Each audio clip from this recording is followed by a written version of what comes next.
I'm Jan Meisels Allen. I am the chairperson of the International Association of Jewish Genealogical Societies, IAJGS, Public Records Access Monitoring Committee. IAJGS, along with the Federation of Genealogical Societies and the National Genealogical Society, are the sponsoring members of a group called the Records Preservation and Access Committee, RPAC. Our purpose of being is to make sure that records access is kept open. We are basically following legislation both in the United States Congress and in the states to make sure that there are no impediments to access to records. And let me give you a couple of examples of impediments that we're dealing with and why this is so important. Did you know in the state of Oklahoma they passed a law 3 years ago that says only the named person on a death record may get a death record? That means only the deceased can get a death record. It's a little bit strange. And that was in perpetuity. So 2 years ago, last year, they decided they would try to amend it. And they amended it by putting in the 2011 Model Vital Records Act, which I'll talk about in a minute, which means after 75 years, anyone can get a death record. But from the time of death to 75 years, it's still the named person. This year, the legislature defeated a bill that would have allowed attorneys to get access to the death records. So this is just one example. Another example would be in Congress, where the Bipartisan Budget Act, which was enacted in December 2013, limits access to the Social Security Death Index, which is how we know it as genealogists, but is formerly known as the Death Master File. They have given that in a reduced amount to the Department of Commerce. If you want to have access to it, you have to be certified.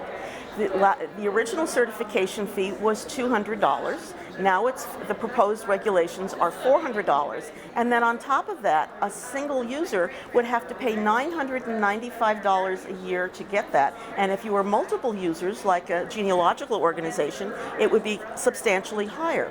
You would also have to meet certain security requirements that basically only Fortune 500 companies would meet, so that the average genealogist who works out of their home, even if they are a professional genealogist, would not be able to access it. So one of the things that RPAC is going to be doing is trying to find a sympathetic legislator in Congress that would put in some amendatory language to existing legislation that they're focusing on, that would permit all data elements except the Social Security number to be available, and to allow the genealogical organizations that used to have the data and was able to have a meaningful search engine to have it. Unfortunately, what it is now, it's meaningless because it's reduced number of data elements and the search engine is basically useless. And this is why we also have what's called the Genealogist Declaration of Rights, which started a year ago at the NGS conference, and it has been at the NGS, FGS, and IAJGS conferences, and a variety of state and local conferences to get names by state so that we can tell your legislator when something comes up in your state, such as in Oklahoma, or when we're dealing with bills in Congress, your elected officials in Congress, that you as a constituent want records access open.